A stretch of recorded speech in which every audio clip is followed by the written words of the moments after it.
Hello everyone, and welcome to Fictional Vortex. So we are back with an interesting series on what if Naruto had orphan power with demon legacy. But before we start, I just want to remind you to please subscribe to my channel and hit the like button if you enjoy my content.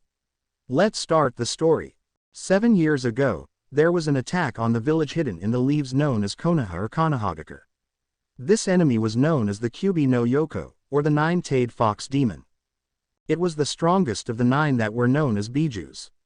It is said that whenever any of these bijus appear, death and destruction follow afterward. The Kyubi attacked out of nowhere and the village was taken by surprise. Many of the villagers and shinobi alike perished during this attack. During this time, the 4th Hokage, the Yondaime, fought against it, and triumphed over the Kyubi, by sealing it inside a newborn infant. No one knows how or what happened during that battle, but it cost the Yondaime his life. This day signifies many things. The death of the strongest ninja in Konohagakure, the Yondaime, the defeat of the Kyubi, and the day that 2 infants start their destinies. Yes, this day is October 10th, the birth date of 2 people that will change the world. Council meeting. The room exuded killing intent from both shinobi and civilian members alike. As it stood, many were calling for death, the death of a child. The child was none other than the jinchuriki of the Kyubi no Yoko, who had been sealed by the Yondaime. No one had a problem with the child, but hate always finds a way to turn people into monsters. That was the situation at the moment. The normally village-loving council, who would do anything to protect their home, were shouting and screaming, as if trying to call the Shinigami himself in order to smite someone. The demon child should be executed while the demon is still weak.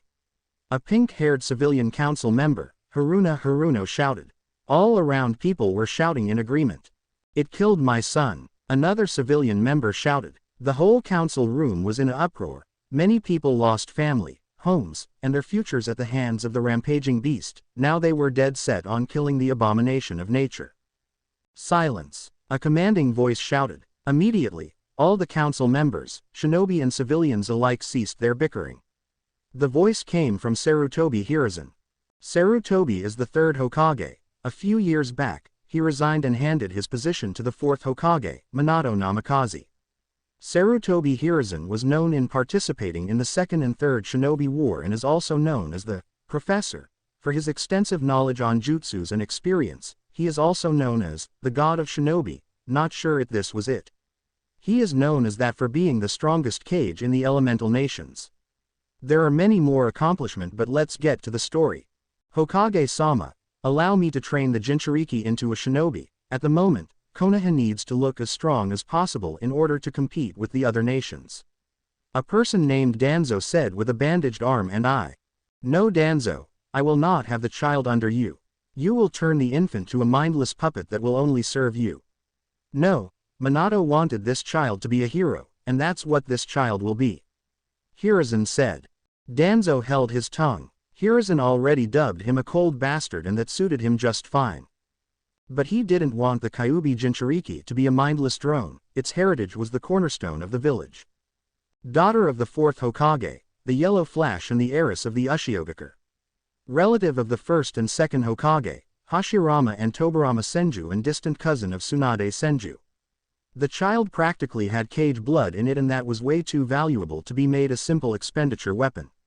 With the right training, the child could bring Konoha into a new age of glory, but Hiruzen seemed to think otherwise. That demon is not a hero, it is a monster. It killed our families, a civilian shouted. The child is a hero. If it wasn't for her, then the Kyubi would still be rampaging. A man with almost seemingly blind white-eyed man named Hiyashi Hyuga said. I don't care about that. I lost my husband and my clan is in disarray. Let's end this meeting already. A feral-looking woman named Sume Inuzuka said. Troublesome. A lazy man, named Shikaku Nara said. As long as we can keep eating. A fluffy man named Shoza said. The most logical thing to do is see how it grows. A stoic man named Shibi said. What do you mean, Shibi-san? Hiruzen said. We know nothing about the child or its kind. To simply kill it seems like a waste. We should not jump to conclusions. For all we know, if we kill it, the demon may be set free. The stoic man now named Shibi said. That is a possibility. Hiruzen said. Give it to me. Under my tutelage she will become a force to be reckoned with, Danzo said. No. Danzo, step down or I will force you to leave this meeting, Hiruzen said. Danzo was about to retort but decided against it. So, what will we do with it? The white-eyed man said. The first thing would be to stop calling the child it. The child is completely human. The other thing would be to impose a law. From this point on, anyone that calls the child the Kyuubi shall be put to death. It won't matter if you are a civilian council member or a shinobi, if you utter the words, you sentence yourself to death, Hiruzen said. The room burst with screaming, but as soon as someone called it a demon, the Hokage called Anbu and killed the man on the spot. That stopped the racket. Pardon me, Hokage-sama, but what is the child's name? Shibi said. The Hokage tried to recall the name. If he remembered right, Minato wished his child to be named Naruto, after the main character in his student's book, Jiraiya. But that was if the child was born a boy. He looked down and looked at the details of the baby girl in front of him. She had red hair, with 3 whisker marks on each cheeks. She looked very much like her mother, Kushina Uzumaki, except for her eyes. They were a deep ocean blue, much like her father, Minato Namikaze. He recalled how happy they were when they found out Kushina was pregnant. It was the first time he had seen Kushina cry, but they were tears of joy in knowing that she would have a family again. Minato was also ecstatic. He began planning a training schedule for his child. He still remembers how he would fuss about how his child would be able to put the arrogant Uchihas in their place. Also how Kushina scolded him for starting to get too over-eccentric about the child. She wasn't even born yet and he was already thinking of the day he would pass on the Hokage mantle to his child.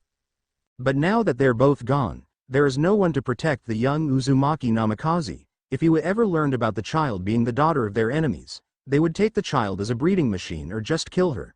She needs to be hidden. If you're going to hide a leaf, hide it inside a forest. If Naruto wasn't an option, then something similar. Naruko. Naru. Natsumi? Th's child's name is. -4 years later, young Naruto was spending his time in an orphanage in Konoha. From what he was told, he was found in the outskirts of the village. It's not known if he was a child of the village or a foreign visitor. He had blonde, sun-kissed, spiky hair. His face had child fat like any, and his eyes were a dark purple color, enough that you could mistake them for black eyes or dark blue depending on the light. He was playing by himself because the kids wanted to play something else. He was looking around when he spotted a girl the same age as him. She had red hair that reached to her shoulders. She had 3 whisker marks on each cheek and blue eyes. Her child fat was roundish and made her look like a tomato, but strangely he found it cute. The thing that seemed weird was that she was very dirty. Her hair was tangled in various places and sticking out. Usually the matriarch helps the girls with their hair. Her clothes were basically almost rags. They were torn from various places and also very dirty. The thing that didn't seem right was she looked like she hadn't eaten in days. But being a kid, he didn't pay much attention to it and went to ask her to play with him. He approached the girl in hopes of playing. "Hi there, wanna play?" he asked. She didn't respond. "Hello, you in there?" he asked again, getting impatient. He was a child, so he didn't understand when people wanted to be left alone. Again she didn't respond. "Hey, tomato girl, I said hi," he said loudly. She responded to that. "I'm not a tomato, Teme," she yelled. Naruto blinked. "What's a Teme?" he asked. He hadn't heard that word before. I don't know," she said. She remembered it from some of the people that passed her and insulted her. Oddly, that one stuck in her mind. "What do you want?" she asked bluntly. Oh yeah, I said if you wanted to play," Naruto asked again. "What did you say?" the girl asked, shocked. Sure, she's played with other kids before, but that was before the matron dragged them away and told them to never play with her again. It was she that asked someone to play, not the other way around. "I said if you want to play," he said. "Why do you want to play with me?" she asked, backing away a bit. Thinking it was some sort of trick, she wouldn't put it past some people. "Because I want to. All the kids wanted to play something else and you look like you want to play," Naruto said, seeing the girl fidgeting with anticipation or nervousness. "Okay. What are we gonna play?" she finally asked. At least she would get to play for a while. "How about," he started saying, but he got cut off with some kind of growl coming from the girl's stomach.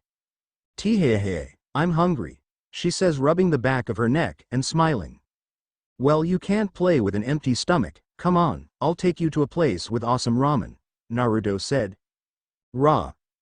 Men. She says, tilting her head. It's a food, I'll pay. I got some money from working for old man. He says if I do his outside work, then he will give me 1,000 ryu each time. I got a lot saved up, he says with a smile, showing a wad of money that he had collected. Wow.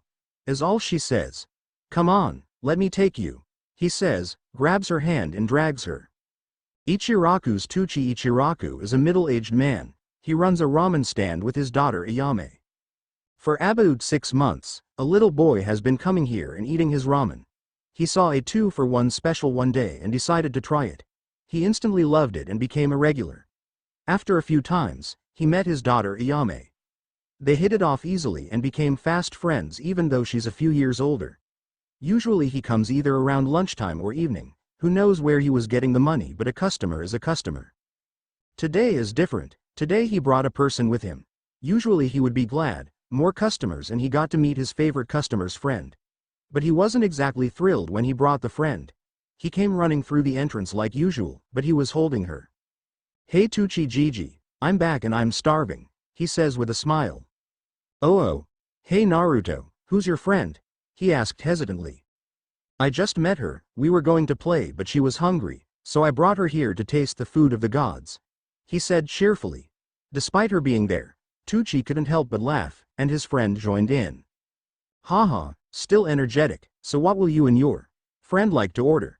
Tuchi said as if choosing his words carefully.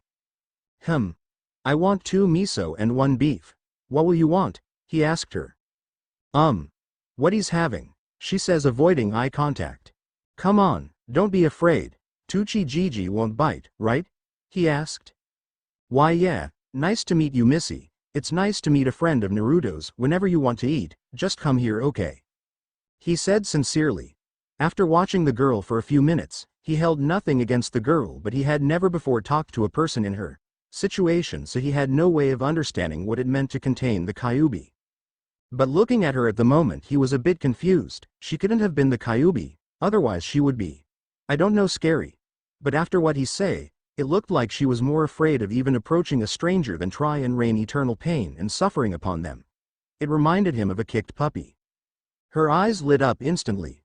Okay, she cheered. She was good at telling a person's character. After a few years of solely observing people, she learned quite a bit of human behavior in certain instances.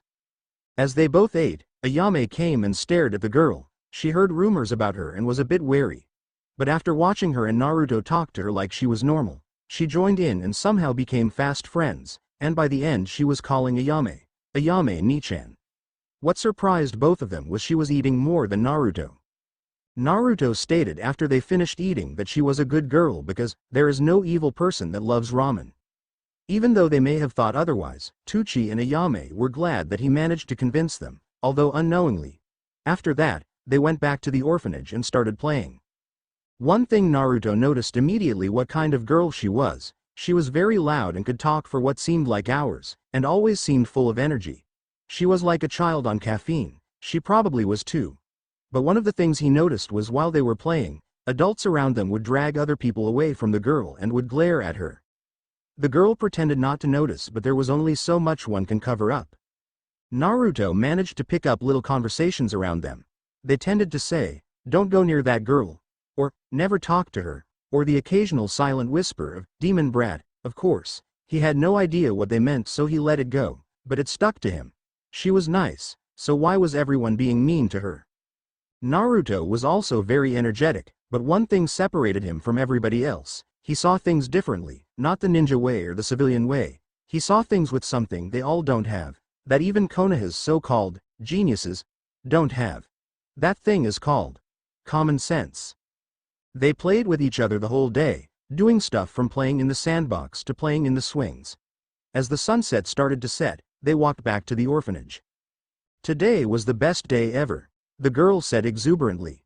Same here, I've never played with someone that long. It was the best, he trailed off. What is it? She asked, confused. What was your name again? He asked sheepishly. He just played with the girl the whole day and he didn't even know her name. I never gave you one. She smiled teasingly. Naruto just looked away slightly embarrassed. My name is Uzumaki Natsuki. Nice to meet ya. My name is Naruto. Nice to meet you. Naruto asked politely, ticking off the red-headed girl. What was that? It sounded all formally and stuff. You should just say it like whatever. She cheered to herself, showing more enthusiasm. That's how we were taught to introduce ourselves in the orphanage. Be polite and you might end up getting adopted. Didn't they teach you? Naruto asked. No, they always send me to my room when people come. Natsuki scoffed, though she muttered something that Naruto heard, stupid old hags, always, and he couldn't make out what she said after that. What do you? Naruto started saying, but he was cut off by the slam of the door on the orphanage entrance. The matron was looking at the girl with hate. Stomping towards both of them, Naruto and Natsuki started retreating slowly until the matron was in front of them. What do you think you're doing, girl? She said with venom in her voice. Nothing, we were just playing. The girl said. Playing? Don't lie to me, girl. You were probably going to eat him or something, weren't you? The matriarch said. How the hell was she going to eat me? Naruto asked nervously. Shut up, Gaki. What were you doing, girl? She barked out. We were just playing, the girl said loudly. It's true, ma'am. I wanted to play a different game, but the other kids didn't want to. Then I saw her and asked if she wanted to play, Naruto said. No need to lie to this. Demon, go back to the house, and don't speak of this, the matriarch said. But, he started saying. Now, she snarled. Out of fear, he went back inside. He continued to play with the girl because she was a fun person to be around with. Though the matrons kept insisting that he should stay away from her or else she would do something to him. He didn't believe them. With each passing day, they both got to know each other a bit better and the matrons started sneaking around. It wasn't until the day of their 5th birthday, since Naruto didn't know when he was actually born, approached, that things became bad. October 10 to 5 years after the Kyuubi attack. Naruto was running around looking for a birthday present for Natsuki. It was her birthday tomorrow and he wanted to get her something orange since she loved the color but wore none of it. Out of the corner of his eye, he spotted a fairly simple hair clip, colored orange. Thinking about it, he decided to go for it, since her hair was always a mess and got into her eyes. Before he realized it, the sun was already down and people were having a celebration of the Kyuubi's defeat. As he went to Natsuki's room, he noticed she wasn't in. Deciding to make it a surprise, he put it under her pillow and waited for her to get home.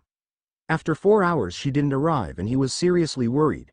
It was past curfew and she wasn't back.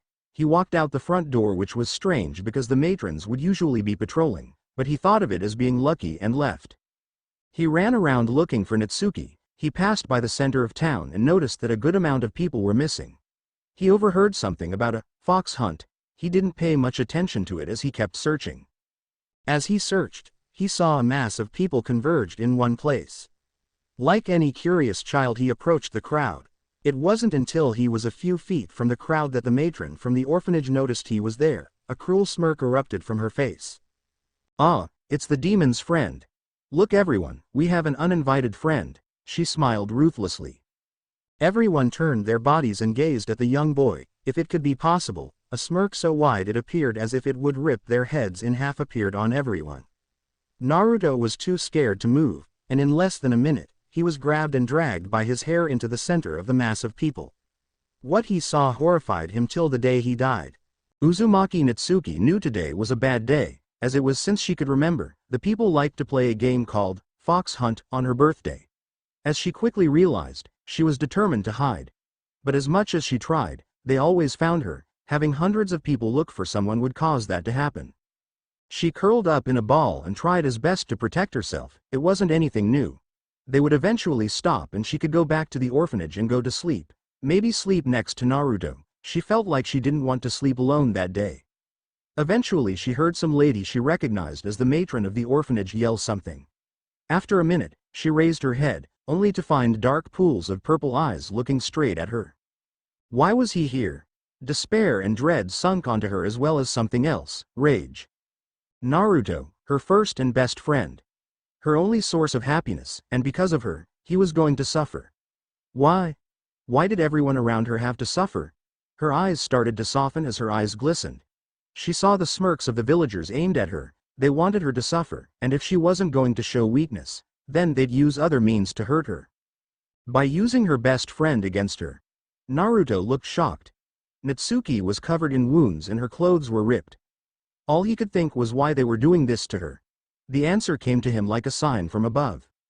"Look here, Kyuubi brat, your friend is here. Aren't you going to say hi?" A man said. "Kyuubi?" He wondered, which he said out loud. "You don't know? Well, that's no good. I'll tell you a secret, Gaki, seeing as how you'll never see each other again," the man said and came closer to his ear and whispered. "The Kyuubi didn't die, it was put inside the girl. She's the Kyuubi," the man said. His eyes widened before looking down at Natsuki. She saw his eyes, she could tell what was in them. Fear and rage, just like everyone else. She could almost feel her heart breaking. They were the eyes she never wanted to see on him. Naruto's mind was going crazy. She was the Kyuubi? The big monster that attacked the village 5 years ago? That made no sense. How can she be the Kyuubi? The killer of his parents? It was idiotic. Sure, he didn't know anything about it. Put it inside the girl? Didn't help much either. A spark of rage passed his head for a brief second before fading. How could he think about her like that? He knew her for longer than any of the people here, so who were they to judge? He shouted, "Shut up! How would you guys know anything about her? I've been with her for months and I haven't seen any of you at least talk to her. Who are you to say that?" Natsuki's eyes shined with happiness. Was there someone in the village that didn't hate her without a doubt? For the first time in her life, she felt bliss. Unfortunately, it did not last.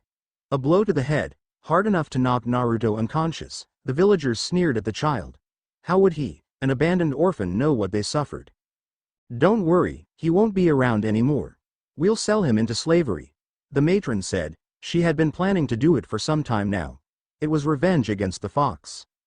They started dragging the boy away into places unknown. The mob started to disperse as they saw the horror-stricken face of the red-haired child and decided it was enough. Natsuki tried to move, but her body didn't allow it. All she could do was look at her first and most precious friend as they dragged him away. Crying to herself, she lost consciousness. The next day, she woke up in a hospital.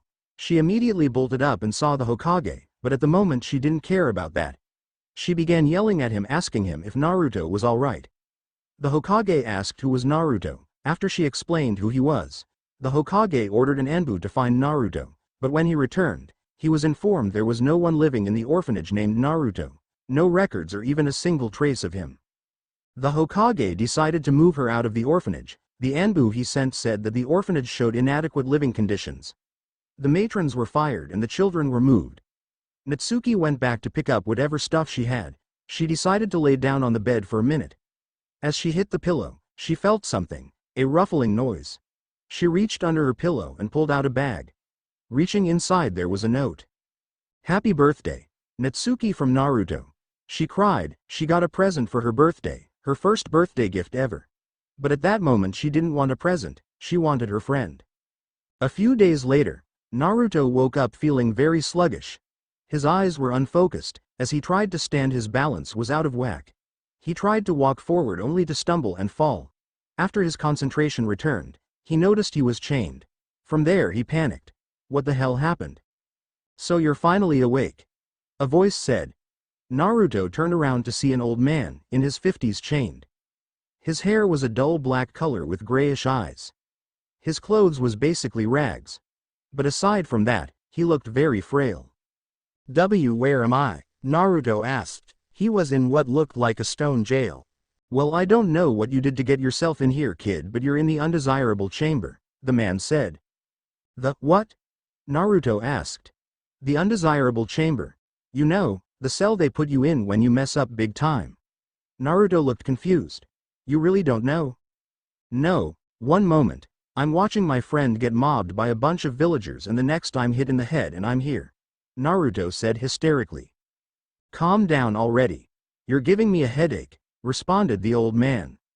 Naruto took some time before calming down and gathered his wits. He was in an unknown place with an unknown person due to unknown reason and unknown way of escape. First he had to learn where the hell was he. "Okay. Calm down, Naruto, and get yourself together," he told himself out loud. "Okay, first things first. What's your name, old guy?" Naruto asked bluntly. The man snorted. I ain't old yet Gaki, if I can still chew my food then I ain't old. But besides that the name's Kojiro. The man now named Kojiro said. Kojiro-san, can you tell me where I am or how I got here? Naruto asked. You don't know kid? Man, you must be some piece of work to get sent here immediately. This place is called Paradise Lost. It's a slave rig but the difference from other slave chains is that this is a one-stop. Well that's technically not true, there is a way out but few rarely make it out, or even want to leave, he said. Naruto swallowed a lump in his throat, how did things go so wrong? And, he asked hesitantly, how do you escape? He asked. I'll show you, now follow me. Kojiro asked, standing up and walking towards a door. Naruto followed closely behind, hoping it wasn't something too drastic. The feeling in his stomach seemed to be against him. The man opened the door to reveal, games. It seemed like a casino, but with more games. There was various types of games, one which you would anticipate from a casino but it also had other games like shogi and some little figurines with a sign that said, chess, which he hadn't played before. What is all this? Naruto asked. This is Paradise Lost. A big casino. From shinobi to regular civilians. Those who found out something or did something that can't be fixed, they're sent here, though it's usually civilians because ninja can run away and get declared missing nin. That's why I'm so surprised. I've been here a long time kid and I've never seen someone as young as you. Kojiro commented. It was crazy, it made no sense to him. Why was this expensive thing here? Why allow these convicted people to play games? We're forced to. Kojiro suddenly interjected. What? Naruto said surprised. I saw that look. You were wondering why there were even games here, right? Naruto nodded. It's because of this. Kojiro brought the collar of his shirt down to reveal some sort of squiggles. What's that? Naruto said, looking at the squiggles and then at his own as he noticed they were the same. This is an explosive seal. It's used only in this place, the air is humid in here, and the longer you stay, the more it starts to smudge. It usually takes about 5 days for it to do so but when those days are up, as he said that, a loud explosion was heard. You blow up. He stated, almost grinning at the despair of the young boy, a pity he would die so soon. What? Then I'm going to die, Naruto screeched out. Yeah, you've been out for a day, you only got 4 more days to go. Fuck. How'd I survive then? Naruto asked desperately. The only way to survive is to win, he responded. Win? Yes, win. You see those people down there, he pointed at the people below. They're not playing because it's fun, they're playing because it's either that or die, Kojiro said. So, to stay alive I have to play. But how, and what did you mean by they don't want to leave? Naruto asked. You need 100,000 Ryu in order to fix your seal over there. He pointed at a repair sign on the side of each corner of the big room. And the reason some people don't want to leave is because in here, they get to have everything. As long as they win, they have money and with money, you can buy anything, even women. Kojiro grinned lecherously. Women? Why would you buy a girl? Naruto asked. I'll tell you when you're older, he said. Alright I guess. Well good luck kid, you're gonna need it, Kojiro said, waving goodbye. Wait, how am I going to get the money and how will I carry it? Naruto asked. Look in your pocket kid. Kojiro yelled back. Digging into his pocket, he saw what seemed to be a card with squiggles just like before. But it had instructions in it. It read transfer seal. Transfer seal. In order to have a form of security from theft, this seal acts as a storage. When one wins a game, the card is handed to the dealer. He will transfer actual money into the card and the number you see on top is the amount of money you carry. If one wishes to escape from Paradise Lost, you must obtain a total of 500 million Ryu. But it is ultimately up to the individual if she wishes to be free, it is not enforced or demanded. Naruto could feel his face lose color. 500 million Ryu, an unbelievable amount, and he was holding a card that held 300 Ryu. Just to live, he needed 100,000 Ryu. He needed to survive. It didn't matter for what at the moment, it was a race against time, and time had all the cards. He knew there was no way to earn enough with the simpler games and card games were too easy to be bribed. So he chose to play either shogi or chess. He studied them. He watched every move made by thousands of people and each of them reacted differently. The possibilities of infinite amount of possibilities. Naruto's mind worked with immense speed, with the threat of his very existence in jeopardy. With adrenaline pumping into him non-stop, his mind struggled to keep up. Various simulation running in his mind, it affected his mentality. His mind, in order to alleviate itself, started making a new persona. Naruto was aware of this was happening, and he accepted it. All the good, all the bad, he would take it in. Despair, anger, hate, love, turmoil, death, he would carry the weight of those emotions and not bat an eye at them. His last day, and he needed to get 100,000 Ryu by the end of the day. He still had a measly 300 Ryu.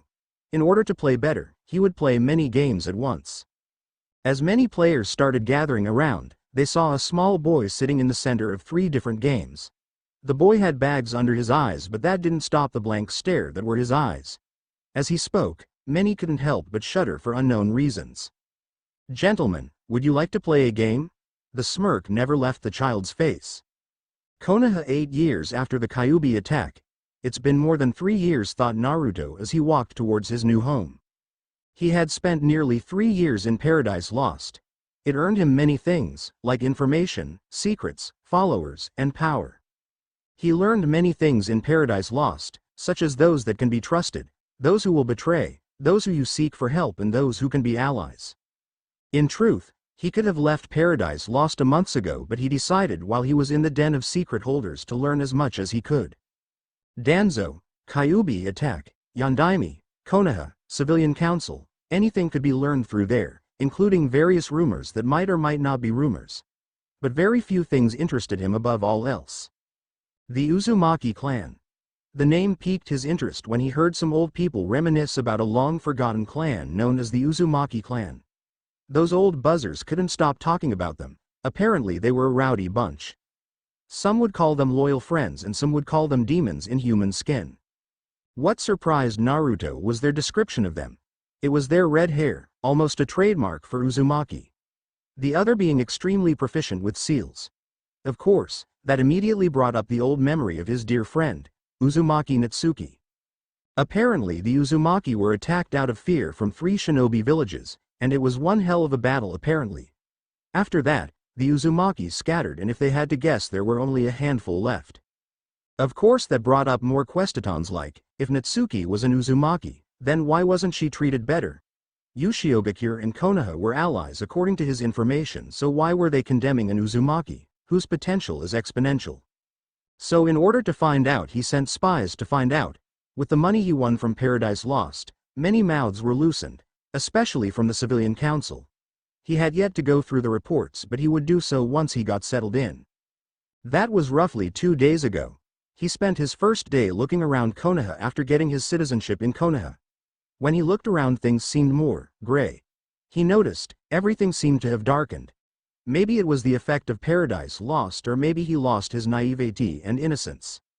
But still, he had several things he needed to do, such as get back into contact with Natsuki. He really needed to get back in touch with her. It wasn't like he liked her or anything. Sure, they were friends, but when you're trapped, one tends to think. One needs to cling onto hope, whatever hope necessary to get past whatever emotional stress they're experiencing while locked up. Also, his deepest bond with anyone in his short life was with her, and they did separate in less favorable circumstances. He was worried about her. Hours upon hours of thinking of worse scenarios of what could have happened were in Naruto's head. He just wanted closure, honestly, to make sure she was alive and kicking, most likely someone else's butt with her attitude. He had already taken care of registering to be a ninja. There was no problem whatsoever. It seemed that one didn't even need parental permission to register. It was only a formality. Really, he might not have been a spy, but Konoha is too lax with their security. He was pretty sure that there were spies all around Konoha already. He quickly snapped his mind out of his thoughts as he arrived in the room in which he would be spending the next 5 years learning how to be a ninja. He knocked on the door, signaling he was there. He overheard the teacher, Uruka Amino, if he remembered right, telling the other kids that there was going to be a new student joining them. "Come in." He heard the voice through the door. Uzumaki Natsuki was having a normal day for once. She woke up, she ate some ramen, and then walked to the academy where she had been spending the last 3 months in. She had her expectations up, Honestly, it wasn't going as she hoped. It didn't help that she didn't have many friends. It was probably a bad idea to go ballistic on them the moment she walked into the class. But in her defense, they were asking for it.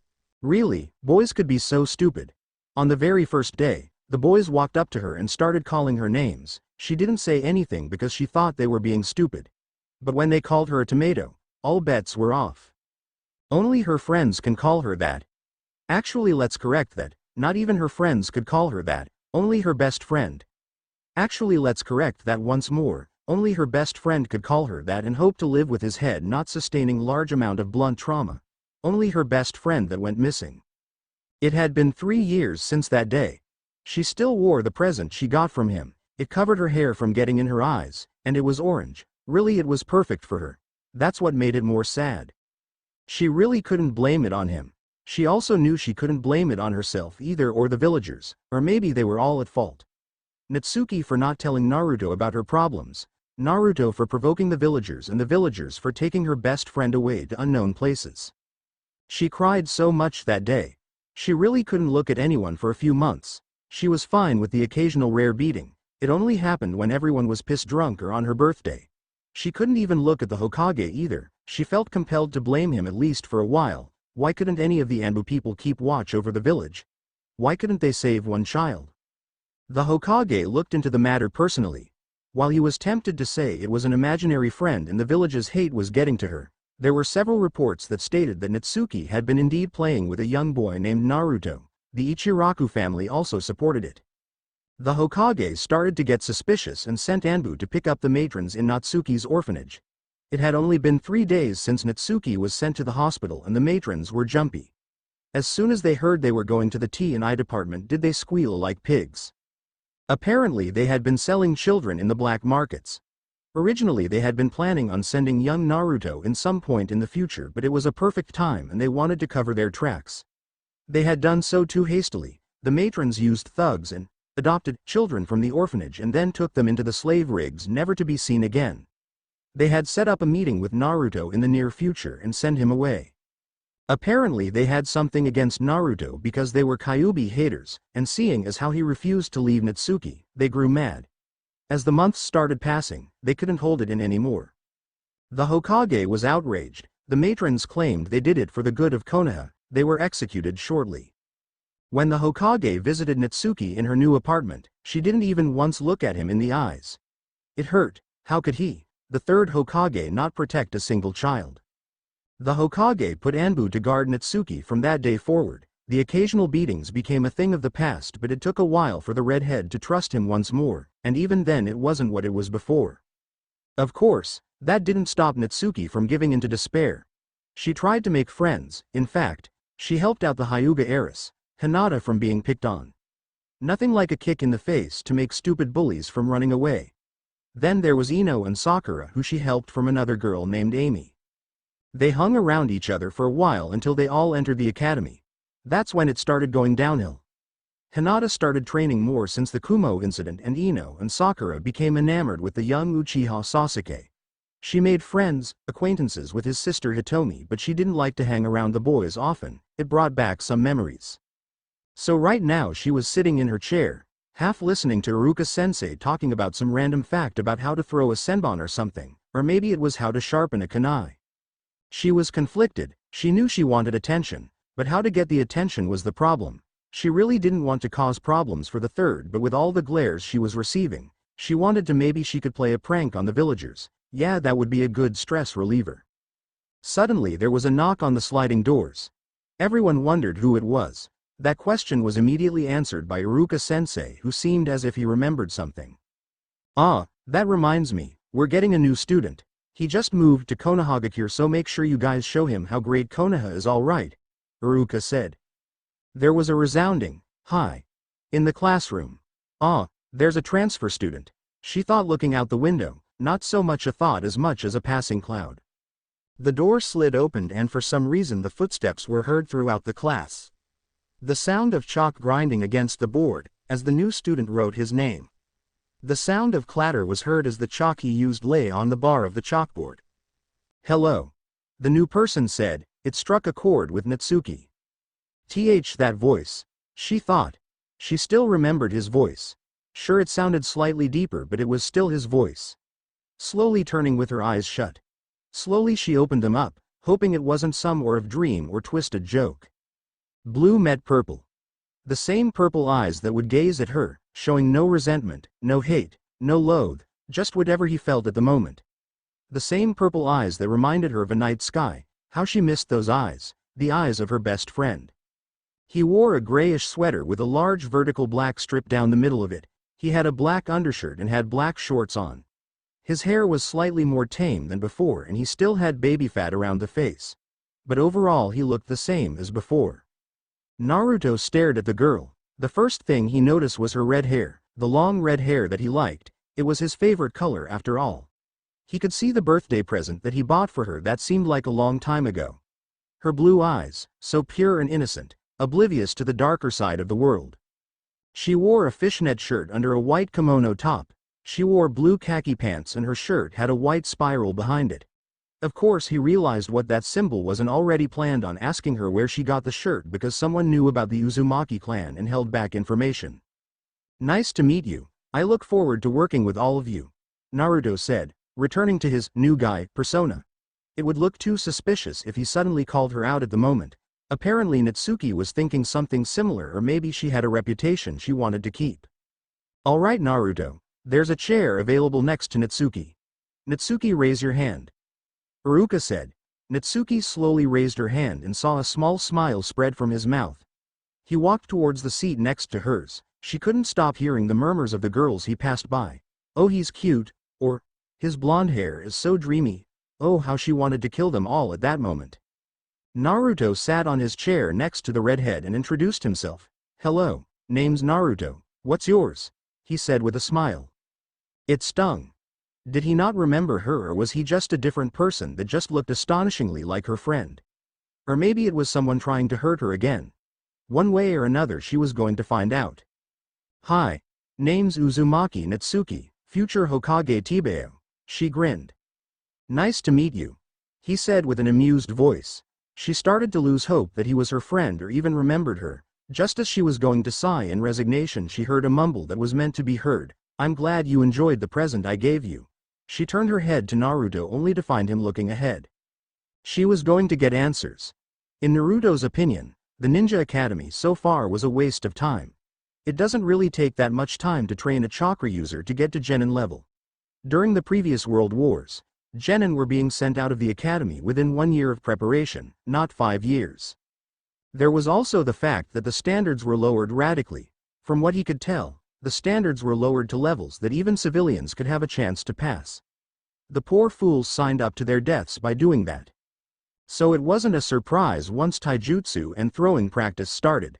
As expected, civilian students did bad to okay grades in both terms. Clan students, however, was different. They were raised in a manner that befitted a future shinobi, but in times of peace the knife tends to lose its edge. They weren't to Naruto's standards, but apparently they were somewhere between normal to great. He felt a bit insulted in their capacity so far. Hell, he'd been targeted by assassins in Paradise Lost already, by children younger than them. Paradise Lost is that kind of place. There were some that did catch his eye, such as the Uchiha twins, the Nara who deemed everything too troublesome, and the Inuzuka whose taijutsu was upper tier in the academy. However, he was concerned about the treatment of Uzumaki Natsuki. Her taijutsu stance was sloppy, but the proctor made no announcement to correct it. And with target practice, he could see upon impact with the target, it did not stay or missed. He could easily tell due to his experience with cheaters in Paradise Lost that the kunais and shuriken were dulled or bent slightly so their trajectory was off, and that the weapons don't stick to the wood. It seemed that even hatred seeped into the shinobi ranks. But she did have a few things above the rest. That was her endurance and energy. That's why he wasn't surprised when class went on break for lunch that he was whisked away within a second that the teacher left, and before all the girls noticed he left before they could ask him questions politely. Naruto found himself on the roof, pushed against the wall by a very angry Natsuki. She had an aura that just screamed, "You die now," behind her. "Where the fuck were you? Where did they take you?" Natsuki growled. She was really pissed for some reason. She had been desperately wanting to find out. What kind of hellhole did she damn her friend to? It doesn't matter. I'm here and that's what matters, Naruto stated in monotone. Wrong answer. Naruto got a right hook to the face. Strike one. Man, did she pack a punch. But Paradise Lost isn't a place for kids. Naruto stood his ground. That punch rattled his brain, but nothing serious. Where? She asked again. Doesn't matter, he stated. She punched him again. Strike two. Tell me, she yelled out. No, he said. Another punch. Strike three. All bets are off. This time he caught it and retaliated. He kneed her stomach, causing her to spit saliva. Moving back a step, he performed a roundhouse kick, sending the girl skidding across the roof. Naruto stared at her coldly. You don't order me around. Just because you were my friend doesn't give you control over my life. Natsuki coughed for a few seconds before staring at Naruto. You bastard, she sneered. Bastard, I probably am, but that doesn't mean anything to me. I came back just to see you, but I guess I was a fool to believe everything would be fine, Naruto said with a neutral expression. He couldn't help but ask himself, was he trying to reclaim his childhood? Why did he return in the first place? Was it for her? Was it worth coming back to the corrupt village known as Konoha? Natsuki charged forward, ignoring the sting in her eyes.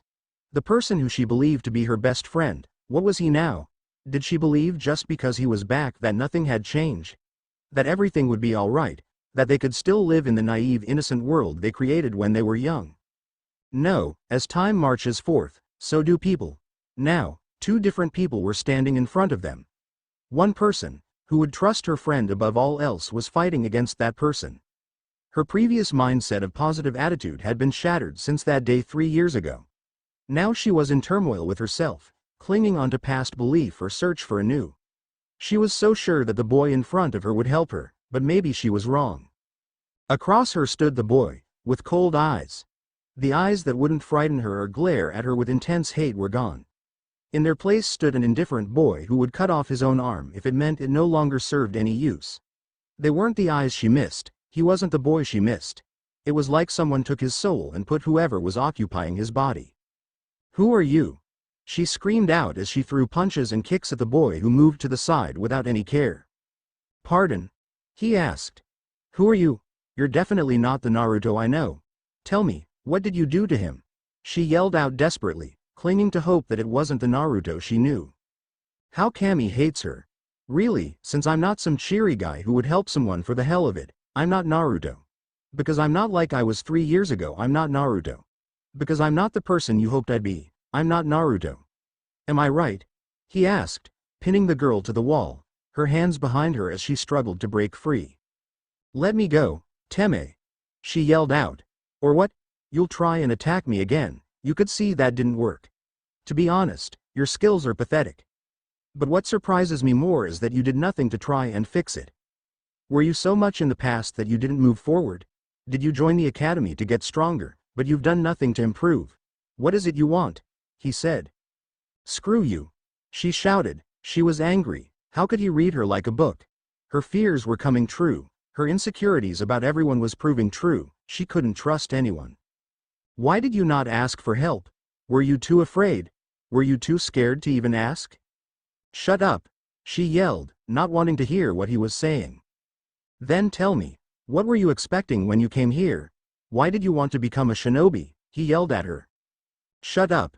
Then tell me, because I didn't want to be weak, I didn't want to lose someone again. She yelled out. She somehow found the strength to break free of her bindings and stared at Naruto with fury. It was my fault. It was because of me that you became whatever you are. It was because of me you were sent to whoever nowhere. All of it, it was me. She started crying. Tears were coming back. Naruto just stared. What he feared was right. The incident left a bigger scar on her than she realized. It wasn't that she wanted to protect, it was because she wanted to protect herself. She wanted strength to not feel pain anymore. She wanted to isolate herself.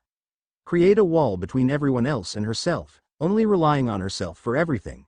He didn't want her to turn out like other jinchuriki. The boy in Suna was a perfect example. So he did the one thing he could do. Smash that wall and get through her defense. This was the result. A frail girl scared to get hurt. She didn't trust anyone, and without anyone to trust, she was slowly losing herself. It sickened him to do this to her. "You idiot," Naruto yelled at her, punching her, sending her sprawling on the floor. Those were things outside of our control. It was bad, horrible, but if we let that change us, then why even live? When things go bad, should we give up?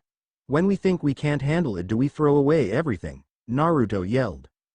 "Then, what do I do? What can I do to make up for it?" she said. Live a better life. Don't throw it away, look for happiness, damn it." He reached and grabbed her collar, looking at her in the eye. "There are people in the world that have had it worse than us, I've seen them. They've fallen, oh Kami, how they fell. I'm not going to let you turn out like them. Even if I have to make you hate me, I'll make sure it doesn't happen." He cared? That was the thought that was running through Natsuki's mind. She thought whatever happened during his time away turned him into whatever it was that was standing in front of her, but apparently she was mistaken. Don't try and be by yourself. We humans want to be alone, but we can't be alone. We seek out other people whether we want to or not. So it's time to be selfish. We're greedy people after all. We want happiness, and some are willing to do whatever is necessary to get it. But what about you? Will you look into the past and ignore the future? Her mind was still reeling. He wanted to help her. He wanted to help her. It was such a foreign thought to her, one of the rare few that helped her. It brought a warm feeling from her stomach when she thought of it. But he was right. Before he came, she was thinking of playing a prank to get attention, but at the same time she wanted them at a distance. What was she doing? This wasn't like her at all. Sure, he might have changed, but so had she. But between the two of them, she was worse. If she met up with her past 5-year-old self, she was sure that she would kick her own ass. Why shouldn't she? She was acting like she was a damn wallflower. Naruto saw the flare in her eyes. The same flare that she had years ago. Unfortunately, he didn't see the punch aimed at his stomach, or the kick after it. Naruto was sprawled on the floor looking at the clouds pass by as Natsuki overshadowed him. He couldn't help but grin as she was doing the same. "Quite a welcome home, isn't it?" Naruto asked. Her grin got larger. "Yup," she said as she sat down next to him. It was in sincere and awkward silence. Naruto decided to speak. "This isn't something kids like us should be talking about, is it?" Naruto said, getting comfortable and sitting upright. "Nope," Natsuki answered with simplicity. "The world is really messed up." "Yup. But at least we know we can rely on each other, right?" You gonna actually say something?" Naruto asked. She shrugged her shoulders. They didn't notice that they were getting closer to each other each time they talked. By the end, Natsuki was laying her head on Naruto's shoulder. Naruto was too tired to care. It was a bit of a roller coaster after all. By the time their break ended, Natsuki grabbed Naruto and said, "You tell anyone, I'll kill you." Naruto nodded, already knowing it would happen. It was within the possibilities after all. He watched her walk back to the classroom. He waited a bit before a man in his late 30s came out. "Is that all?" he said. "Yes, thank you for your service," Naruto said. The man nodded and vanished in a swirl of leaves. Naruto sighed. He paid someone to put up silencing seals to prevent any ninja or people from wandering to the roof, so the conversation went by without anyone knowing it. All according to plan. "Shut up, Kuro-o, Black King. Come now, is that any way to speak to a king? You and your disillusions, Kuro-o." This wasn't a plan, this was to break her shell she created around herself. "Manipulation, you mean? But it matters not, it would be bad to have an unstable jinchuriki. She'd be an insult to the Uzumaki name as she did." "Oh, you're going to keep that promise? How rare. Of course, she's meant to do bigger things, and I want to be by her side when it happens." "You do know that sounds corny, right? It's not like you love her or anything, yet anyways."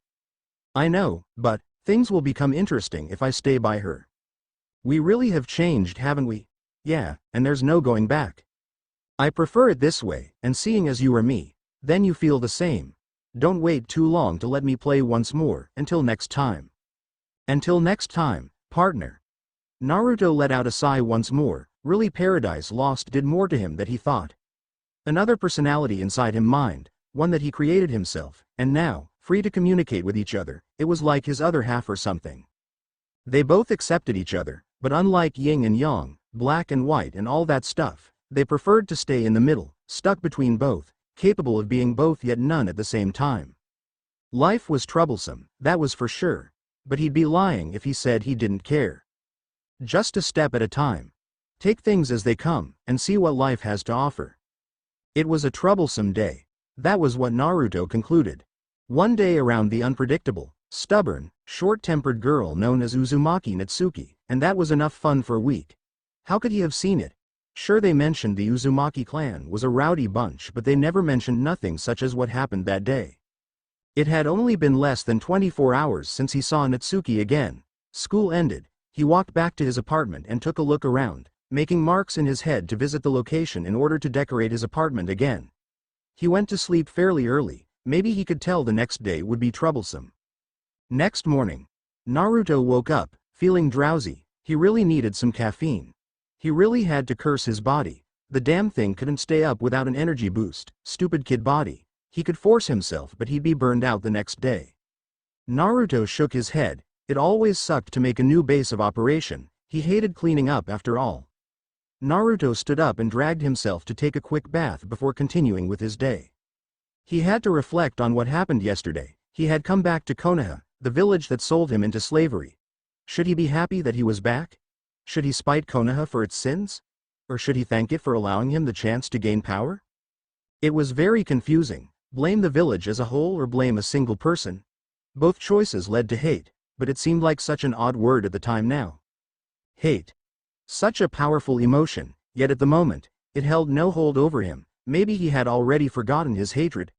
Time heals all wounds, that's what they say, but it will never heal if one keeps picking at the wound.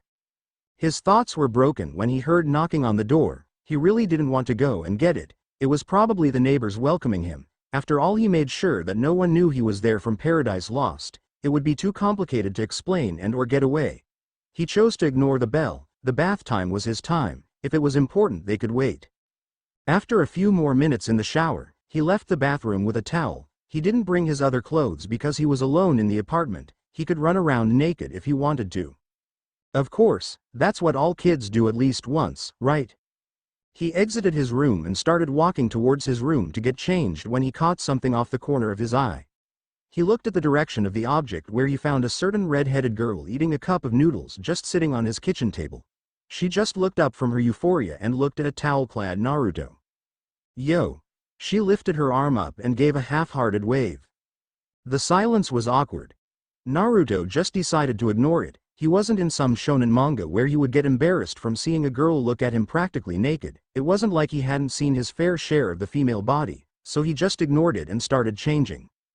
Natsuki just stood there thinking if maybe her random impulses would one day get her in trouble, but she let that thought go. Naruto was her friend, maybe. She wasn't too sure at the moment, but seeing as how he didn't do anything yet, he might still be friends with her. But still, she knew there were lines one shouldn't cross, and unfortunately she didn't know where they were.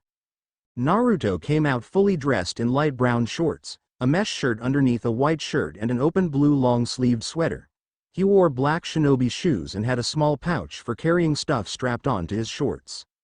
Naruto looked at the girl and decided to ask, "How the hell did you know where I lived?" he asked. "I followed you yesterday." Natsuki shrugged. "It wasn't a big deal, right?" "You know what, I'm not even going to go into that. There are so many things wrong with it. How did you get in?" he said. "I knocked on the door. You didn't answer, so I climbed the window," she said with a tone that made it sound like she was talking about the weather. "Why didn't you wait? What in Kami's name possessed you to think that it was all right to barge into another person's house?" he asked. Seriously, what was wrong with this girl? "I felt like it," she replied simply, finishing off her ramen cup. Silence. This girl, Naruto thought as his eyebrow twitched. He really couldn't understand the girl in front of him. Was she just that impulsive? Or was it the manner in how she grew up? Or was she just trying to rile him up? But all he could think was, this girl is an impulsive airhead. He would have sworn the girl was making that innocent face if he wasn't already aware how weird Uzumaki's were. "Calm down, Naruto, just let it go," he muttered to himself. He swiftly shook his head and looked at the slightly amused girl. She was definitely enjoying it. "So, why are you here?" he said. "I came to see if you wanted to hang out, but I saw that you have nothing in your house, so I decided it would be a good idea to help decorate this place with things I want. Aren't I a good friend?" she said while grinning like a loon. "The best," Now before I decide to smash my fist into that skull you call your head, let's get going," he said, making Natsuki nod and start going out of his apartment. Naruto followed after her after grabbing his wallet. He supposed it wouldn't be too bad to spend the day with Natsuki, though he could already tell it wasn't going to be normal.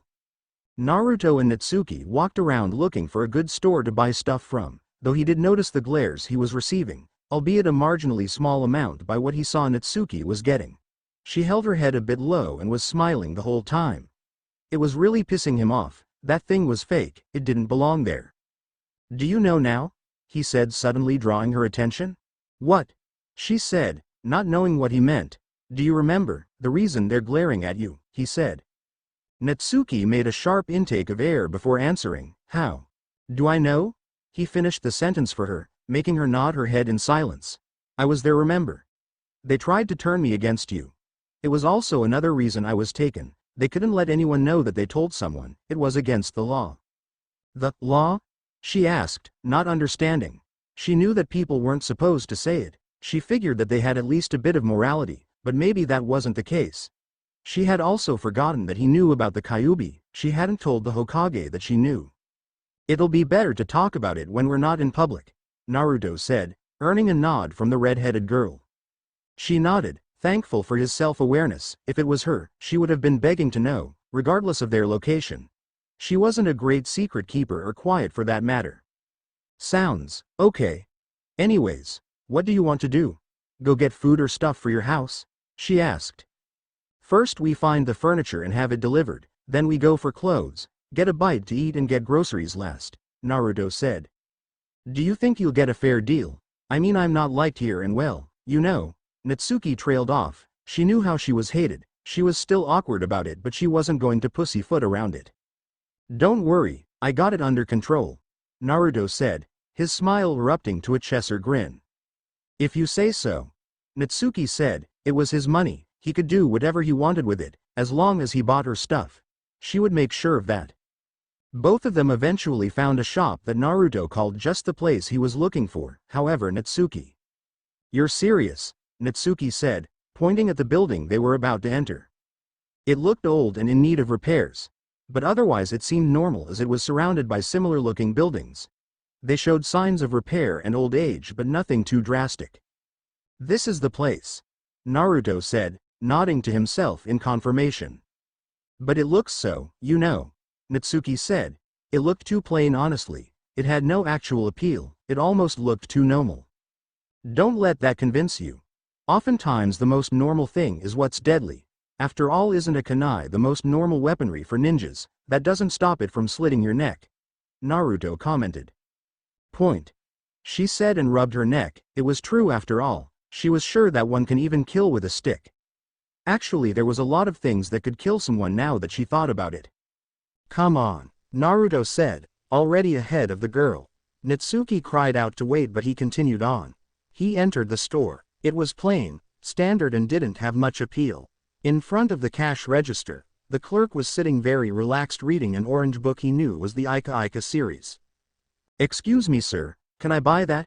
Naruto said, pointing at a kitchen knife set. Then he pointed at some simple things like sheets and dishes. Once that was done, Naruto asked for the price. "Your total is 666 yen. That's quite an unlucky number, customer-san. Maybe you should buy something to get rid of the bad luck," the man said half-heartedly, not really paying attention.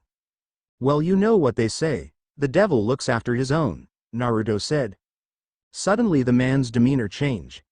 The lazy store owner's eyes turned sharp and cunning. His eyes almost seemed to close, and he had a sickly sweet smile that seemed to radiate sleaziness and utter mischief. He reminded Natsuki, who was shocked at the change of a rat. My dear customer, you have a way with words. But you better pick your words wisely, they can land you in trouble one day, my boy." The man's face stayed smiling, but there was an underlining threat. It made Natsuki's spine shiver. What had she gotten into? Why did Naruto not look affected at all? "Oh really?" Naruto taunted, earning a shocked look from Natsuki. Was he crazy or something? "Yes, customer-san. After all, everyone knows that the devil doesn't exist." The shopkeeper laughed merrily. I wouldn't be so sure. After all, the greatest trick the devil pulled was convincing the world he didn't exist," Naruto said. The shopkeeper went quiet as a ghost. Understood. The shopkeeper then walked to a door and tapped it a number of times and pauses every so often. To Natsuki's surprise and Naruto's expectancy, a very hidden rotating door rotated to reveal the shopkeeper. "It seems we have a most intriguing guest today," the second shopkeeper said. "That we do, my brother, that we do," the first shopkeeper said. It was silent until Natsuki decided to finally break it. "Hold on, what the hell just happened?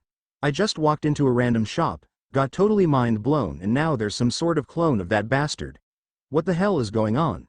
Natsuki yelled. "It's quite rude not to introduce yourself, you know," the first shopkeeper said. "How barbaric, what a silly little princess we have here," the second shopkeeper said, while grinning. Natsuki gnashed her teeth. These kinds of people were the ones she wasn't good with, they could rile her up so easily it wasn't even funny. Uzumaki Natsuki, academy student and future kunoichi. "Now how about you introduce yourself, thing A and thing B?" Natsuki said the last part sarcastically. My, what an attitude. She'll be a spitfire when she's older, but as gentlemen, we must introduce ourselves. "My name is Kotaro," said the first shopkeeper. "And my name is Kentaro," the second shopkeeper said. "And we're the once-in-a-lifetime twins," they said together. "Huh?" Natsuki didn't know how to respond while Naruto chuckled. He remembered his own confusion when he heard of those two. Answering Natsuki's unasked question. "Well, you see, we aren't related to each other, at all. No family ties, no blood ties, or even genetics. We're completely different people that just look like each other," Kentaro said. "What?" Natsuki said, still very confused. "Did you know that somewhere out in that world, there is someone that looks almost exactly like you, whether in the past or in the future, and in this world of ninja, there's very little hope of finding the other person, your doppelganger if you will. That's why it's a once-in-a-lifetime chance," Kotaro finishes. Oh. It really creeped her out knowing that there was someone out there that looked like her. What would happen if they suddenly came to Konoha and took over her life and was actually some sort of spy that was trying to take over the world? The wonders of a child's mind, folks. "Kotaro, I'd rather not get any attention. The longer Natsuki is with us, the more attention we draw to ourselves," Naruto said. "Wait, what?" Natsuki asked. "That is true. Then customer-sama, follow me," Kotaro said. Natsuki and Naruto followed Kotaro to the other side of the hidden door, leaving Kentaro to close the door behind them. They walked down a corridor until they reached a room. The room was vastly more decorated than the one before, and it seemed to be filled with furniture, weapons, anything that one might need. "So what will you require, customer-sama?" Kotaro said. "I will require the standard for a 3 LDK along with a few shinobi scroll that contain chakra control exercises. Anything you have on Fuinjutsu and any information that you have on the Uzumaki clan," he said, gaining a gasp out of Natsuki. "Understood. Anything else?" Kotaro said. "Yes, keep me updated on the council meetings and the conditions of the clans in Konoha. I want these things at my residence, have them delivered before sunset. Have someone that is able to silence the surroundings there also. I have business there later and need it secure. That is all," Naruto said, his voice monotone. "Understood. Thank you very much, young master," Kentaro finished writing. "Good, come on now, Natsuki," Naruto said, going in a different direction from where they came. "Wait, aren't you going to pay?" Natsuki said, confused as to what just happened and where they were going. "Out," Naruto said, holding a doorknob and opening it. "Huh?" Natsuki said, looking at the surroundings, and found herself leaving a regular-looking house. This is so weird. She felt like she was being mind-fucked. "How about some ramen?" Naruto said, earning a rapid nod from Natsuki. She really wanted to be in her safe area right now. No more stupid weird people with evil-looking faces. Ichiraku's stall, store, thingy, slurp, slurp, burp. "Ah, that hit the spot," Natsuki said, while reaching for another bowl of ramen. Naruto just stared at the girl. He'd seen more manners from a dog. He wondered if that was just her or her lack of a parental figure. They arrived after the lunch rush, so there was no one around. Natsuki ordered 4 bowls of ramen while Naruto just stuck with 1 large bowl. If he was younger he would eat his fill, but he knew how unhealthy ramen was. Even cooked like it was in Ichiraku's, it was still lacking in nutrients. The Ichiraku duo seemed to remember him but only vaguely, but nonetheless they welcomed him with welcome arms. After a while he saw the results of the ramen-eating girl. She had no table manners. He had a small twitch in his eyebrow. He wondered if the girl before him was going to drive him to having gray hair at a young age. Did he really have to teach the girl how to behave? He glanced. He saw her literally inhaling her ramen, sending some stray soup drops to his face. Yeah, he had to. Natsuki, for Kami's sake, don't tell me that's how you eat ramen, Naruto said, already thinking of what to say. Yeah, why? Natsuki said, not knowing what he meant. The Ichiraku father and daughter just glanced at the two customers. It wasn't the first time they have tried to fix the girl's eating habits, but for the love of ramen they couldn't get her to stop. So they left her to her way of eating, to each their own right. It wasn't the first time she brought a friend to eat either, and they failed to get the redhead to use table manners. They really wanted to see what the blonde would do. She seemed to actually value his opinion. You are insulting the ramen gods. He decided to just sprout bullshit. There was a gasp from the three other people in the area. What? Natsuki stuttered. Like I said, you have insulted the gods of ramen, Naruto said. Lies. Blasphemy. How dare you desecrate the god of ramen in his ramen stand, Natsuki yelled. Then tell me why you do not enjoy it. Bask in its taste, don't inhale. Look at the, divine broth of the gods and see. You waste it, Naruto countered. It was a strange sight that welcomed Ino Yamanaka, Hinata Hyuga, and Sakura Haruno. While they were not that big on eating out, especially considering how young they were, they did love the ramen that the redhead from class often ate. They did know where to find the girl. It was to be a girls' night out, kid version, so it was more like playing in the park time. They didn't expect the new boy in class making wild speeches about ramen, which the red-headed girl seemed to pay attention. The owner and his daughter just stood bemused at the scene. It wasn't until Natsuki nodded to the boy and began eating at a sedate rate did the blonde-haired girl speak up. Hey, you're that new guy, Naru something, right? She said, pointing at the boy. Both the ramen-eating duo turned to see a group of girls around their age. Naruto wondered how the blonde girl could be so blunt. He turned his head to gaze at his companion and saw she wasn't reacting at all, so he assumed they were friends or at least knew each other. So as the new person in town or class, he figured he should introduce himself, again. Nice to meet you, name's Naruto, and you are? Naruto asked. The noisy blonde one is Ino and the pink-haired one is Sakura, named for obvious reasons. The shy one is Hinata. Girls say hello, Natsuki commanded. Ino just groaned while Sakura and Hinata listened to her. She was the most assertive of the girls and they were going to introduce themselves anyway. They learned early on that life would be simpler if they listened to the fiery-haired girl with blue eyes. My name is Ino Yamanaka, a pleasure, she said rather monotone. Hello, my name is Sakura Haruno, nice to meet you, Sakura said a bit shyly. It seemed that she was a bit of a follower to one Ino. Hello, I'm Hinata Hyuga. It's a pleasure to meet you, Hinata said rather formally. What strange future kunoichi have gathered, Naruto thought. So what are you doing here? Natsuki blurted out. We were going to play in the park. We wanted to see if you wanted to play, Hinata said, only slightly stuttering. I won't do stutters that much, killer on the hands. I would, but I have to show this guy around, Natsuki said, pointing at Naruto. Naruto would have commented that she practically forced herself on him but decided against it. With any luck they would drag her away and leave him be so he could go about his business. She only saw a little business. That was an experience only worth 10 yen out of 1,000,000 yen. Then bring him with us, Ino said. Damn, he forgot that normal kids don't know the meaning of the word tact yet. I guess we can. What do you think, Naruto? Natsuki asked. I can't refuse. I have no actual reason to, Naruto thought. I don't mind. It's a chance to get to know my classmates after all, Naruto said with a poker face and smiled. The girls looked happy while Natsuki just gave a frown. It seemed she could tell that the smile was utterly fake.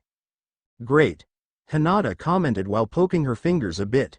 Natsuki leaned in a bit and whispered, Hinata is a bit shy to anyone she meets, and Sakura is kind of a wuss.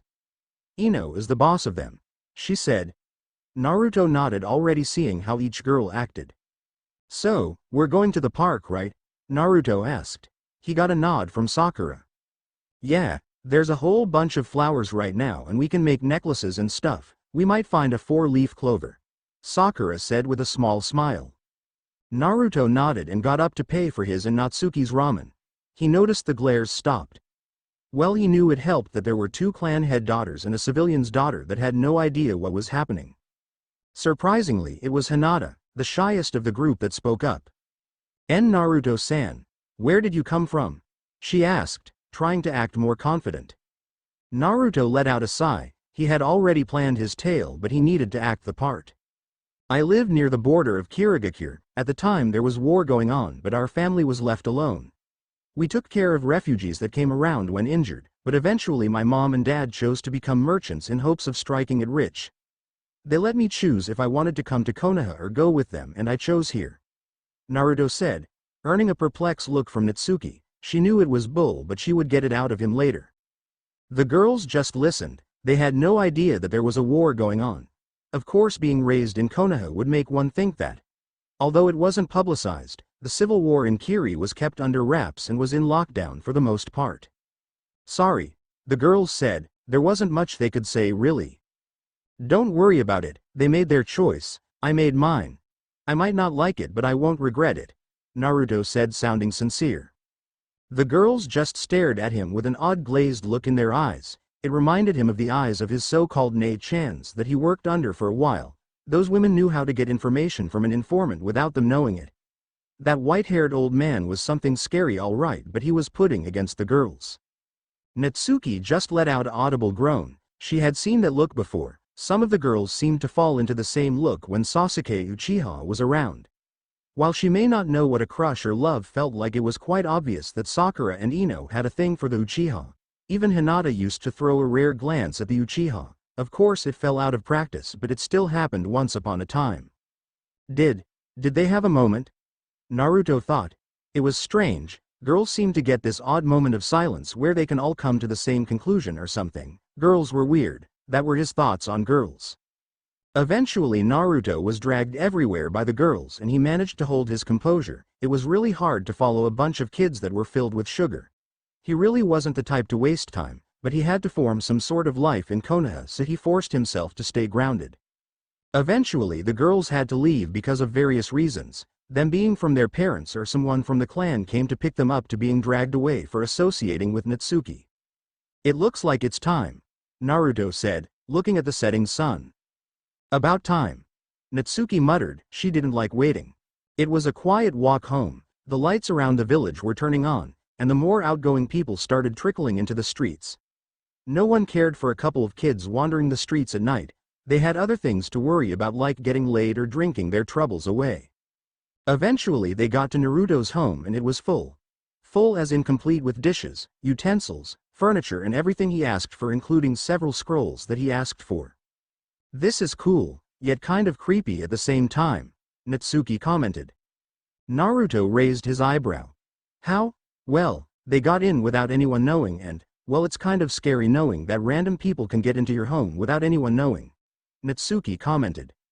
Naruto nodded. He knew what she was talking about. In reality, there was no such thing as privacy. There is just a matter of time before your secrets are revealed. So, Natsuki fidgeted. What do you want to know? Naruto asked. Natsuki just took a deep breath and closed her eyes, focusing on her thoughts. What did she want to know? Her parents? Her apparent heritage, if the Uzumaki clan thing had anything to do with it. The Kyuubi, what he was doing, where to start. Everything, Natsuki said. Everything? Naruto asked. Yes, everything. I want to know. I don't want to be left out. Everyone is hiding things from me. The Hokage, the village, you. I don't want to be used. I want to make my own decision and not what everyone else wants me to think, she said, her hands clenched and shaking with force. Naruto sighed. He knew it was coming. Admittedly, he would ask the same. He didn't want to be used.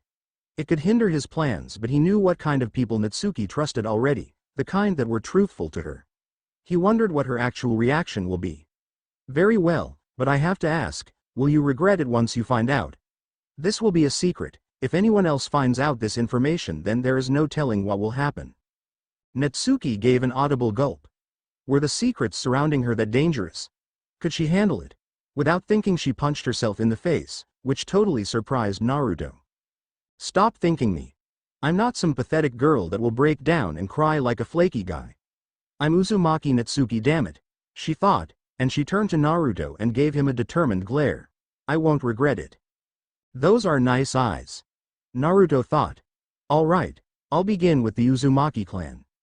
Natsuki nodded. The Uzumaki clan were a clan that were famed for many things, such as their strong life force, their potent chakra, and their fuinjutsu skills. They were also nicknamed the Village of Longevity. They were also distant relatives of the Senju clan, Naruto said. The Senju clan? Natsuki said. She remembered they were important, but she couldn't remember. They were a clan that were famous. They have been around since the clan wars over 100 years ago. They are also famous because of their skills and for being the first and second Hokage, Hashirama and Tobirama Senju, but we're getting away from the point. Anyways, because the Uzumaki clan was feared for their fuinjutsu skills, they were, for a lack of a better term, destroyed.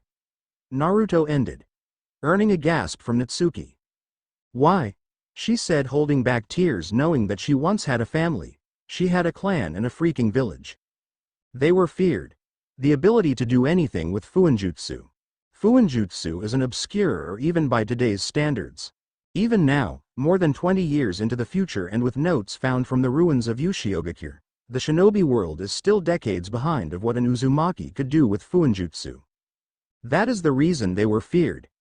Iwa and Kumo allied themselves to destroy Ushio, and Kiri did not help when they invaded because they would gain Yushiogakure's land, and Konoha was too late to help. The reason that people hold the spiral behind the flak jackets of their uniform was a sign of goodwill and shame, for not helping their allies in their time of need, Naruto said. Were there any survivors? Natsuki asked. Yes, but they were scattered. There was an Uzumaki that came to Konoha, but that was a few years before Yushiogakure fell. Her name was Uzumaki Kushina, very well known throughout the village as a violent girl when she was a child. Most called her the red hot-blooded habanero, and it started because they called her a tomato when she was younger. Surprisingly, she's the last official Uzumaki making her clan head, so congratulations, you were literally the princess of a fallen country. Naruto couldn't help but grin at the face of Natsuki. It seemed she was called the same. The princess part was cliché too. Natsuki was happy to know who her mother was, but the thing was, it bothered her. How the hell does he know more about her own mother than her? How do you know? Natsuki couldn't help but blurt out. It sounded irrational, but she couldn't help but pin the blame on the person that told her. But Naruto understood. Like always, one can't help but blame the bearer of bad news. Once one makes a friend with an Uzumaki, it's almost impossible to forget them. I've met people that knew them. They're old, but they have really interesting stories about them, Naruto said. Of course he didn't mention any more than that because they were really violent. Also, if you were lucky to get an Uzumaki after you, well, one would end up a happy man, woman. So what else can you tell me? Natsuki asked. I can tell you that you're not the only one that bears the burden of carrying a demon, Naruto said. What do you mean? Natsuki exclaimed. There are 9 bijus. That means that 8 other people share the same burden. Their technical name is called a jinchuriki, Naruto informed. Jinchuriki, Natsuki muttered, getting used to the term. Like you, many of them are seen as less than human, although there are the rare few that are excluded from the burden for whatever reasons. They have the same thing in common: they suffered. But that is what a jinchuriki is, a human sacrifice. They are meant to be used as weapons. There is no exception, Naruto said with a smirk. Natsuki exploded when she saw it. We're human, damn it. We weren't given a choice. We never wanted the burden of having a stupid demon inside us. Those glares, the pity, the pain. I don't want it, Natsuki cried out. Too bad. As soon as it happened, your chance of being normal went out the window.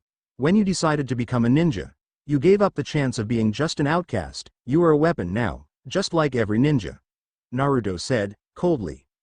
Shut up. Why are you telling me this? Natsuki cried out in despair. Why was her life like this? She wanted to get respect, fight, and show that she wasn't what they made her out to be. But now. Because you need to hear it. Whether you like it or not, this is how the world works right now. This world is full of darkness. You either accept it and change it as much as you can, or fall trying or giving up, Naruto yelled at the girl. Why? Why should I believe you? Natsuki yelled at him. She knew she could trust him, she just needed a reason. You shouldn't, Naruto stated in a flat tone. Silence. What? Natsuki stammered, did he just say what she thought he said? You shouldn't trust me, at least not so easily. The world is full of evil people, and I just so happen to be one of them. Naruto started to laugh, making the red-headed jinchuriki to step back. You, Natsuki shivered, he just admitted he was a bad guy after all, was he going to hurt her? I intend to use you, Uzumaki Natsuki, Naruto said with a grin. What? She cried out. He wants to use me, she thought. I will use you. Every success, every failure, every achievement that you do, I will exploit for my own benefit. Every time you fall down, I'll force you back up. Every time you succeed, I'll tell you that you can be better. Every great achievement you make is a step closer to my goals. You will be mine, Uzumaki Natsuki, Naruto said. What's stopping me from blabbing to everyone what you are? Natsuki countered, she was getting scared, she never dealt with someone like him before. Because like it or not, I will never lie to you. I may not tell you the whole truth, but that just depends on you becoming able to think for yourself and use your head. The village hates you. The people you care about suffer because of you. They hold you back. But you already know this, right? That's why you distanced yourself from everyone. Natsuki gritted her teeth. Where did he come off talking to her about this? He was going to use her. She hated the thought of it. She didn't want to be enslaved by anyone. I won't enslave you, Naruto said. How'd you? You're far too easy to predict. But like I said, I won't enslave you. You just said you were going to use me, Natsuki yelled out. Don't confuse what I said. This is what I meant about using your head. I have no intentions of holding you captive, Naruto said, walking towards the pile of scrolls and tossing them to a shocked Natsuki. I'm going to set you free. I'm going to make you shine, Uzumaki Natsuki. You'll gather people and I'll take advantage of that. The brighter you shine, the greater the shadows become, the stronger you become, the more power I'll gain. Even without knowing you made a deal with the devil, and I won't let you escape. You'll be my queen in the chess pieces of the game. Naruto's smile almost seemed to split his face. Natsuki was shaking. What had she done? What was happening? Did she sell her soul to a demon in a boy's skin? She wouldn't let it happen. She'll get strong enough to oppose him. She gritted her teeth, almost wanting to lash out and beat his smile of his face. But she had to ask herself, was it worth it? Like I said, I'll just take advantage of you. I won't interfere with your life. I'll help you train, of course.